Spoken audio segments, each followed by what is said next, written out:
Hello, my name is Feltbuzz. Today I'm going to be reading to you a story that I wrote based on the song by Faraway Marmot. You have heard a snippet of this song. Now listen to my tale, The Restless Wandering Shade. The mist lay thick on the ground around me. Its cold tendrils chilled my legs as it climbed them. It will offer protection, I told myself, looking over my shoulder. If I could not easily see through it, I myself could not easily be seen. Light was fading fast. Day had swiftly metamorphosized into dusk, and dusk was now aching to become night. With neither moon nor stars to keep me on the old road, I feared I would lose my way. The trees loomed either side of me, and I knew brigands, robbers, and highwaymen waited within the forest. With what followed me, and what lurked either side of my path, I would be lucky to survive the night, let alone a long journey that stretched before me. I heard the creak of the gallows before I saw them. 3 men, or what were once men, swung in large cages, chains suspending them high above the crossroads. I pulled my cloak about me and made the sign of the cross, shivering from both cold and fear. It was then I saw him. At first I thought it a trick of the light, although by this time there was very little of that left. A portion of the mist seemed brighter, lighter in colour. As I watched the mist swirl before me, it became thicker, fog-like, and then something more substantial, as if it was solidifying. Yet somehow I knew it was something that could not be touched.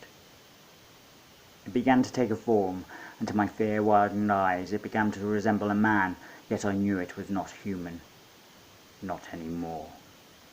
It moved with nervous, restless energy, wandering from one side of the crossroads to the other. There was no way to continue along the road without approaching the spectre, and I could not turn back, for I knew my pursuers would not be far behind. The creature started as if it had seen me. It appeared to mutter something, as though words were spoken, although if words were spoken they were immediately swallowed by the night. "What are you?" I gasped, my heart thumping in my chest. Words came to me then, although I could not be certain they were spoken aloud. Perhaps they merely appeared in my mind. "My name is Florian," came the ghostly whisper. "I am cursed to remain in this spot, forever restless, forever wandering from one path to another, unable to choose the road home." What happened, O spirit? My breath became one with the mist before me as I spoke.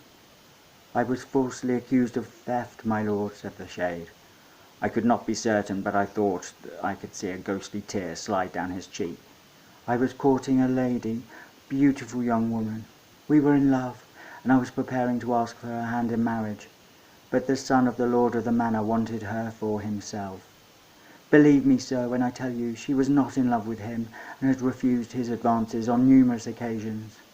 He thought he would win her over if I were not around, so he faked a robbery, sir. He planted a watch about my person and then accused me of stealing from him. I denied it, of course, but his father was a powerful man, and the word of a son of a lord will always be believed over that of a blacksmith. I was chased from the town. I was hunted like a fox, sir. Men on horses with dogs chased me. They caught me on this very spot. The hounds tore into me, and then the men—" The ghostly figure paused, as though overcome with emotion. "They murdered me, sir, here in cold blood, and then they hoisted my body into this very cage." A ghostly digit pointed to the gallows above. "And here I walk, sir, forever doomed to spend eternity among the corpses, spirits of murderers, rapists, and robbers." I gulped, swallowing my fear. "Kind sir," I said, my voice quivering, "I too have been wronged. I also stand of a crime I did not commit. The men who pursue me say I stole a ring of great value, that I killed a man too. I am innocent of these crimes, I swear to you. Will you let me pass? For I fear if they catch me, I will suffer the same fate as you." The shade stared at me, and for a moment I feared it could see into my very soul. "Very well," he said, not before time, for I could hear the hoofs of 4 horses pounding through the mist behind me. He stood aside. "You may pass, sir. Perhaps through avenging the wrong done to you, I will set myself free." I hurried past, tipping my hat as I went. "Thank you, kind shade," I called over my shoulder as I ran as fast as I could. From behind me I heard the shouts and cries of men and the alarmed whinnying of horses. And then, after much screaming, there was a terrible silence. I smiled, and put my hand into the secret pocket of my cloak. I let my fingers close round the large ring, still sticky with the blood of its former owner. I wondered if the shade would be less restless now. Now it had the company of other innocent men. Thank you for listening to my tale.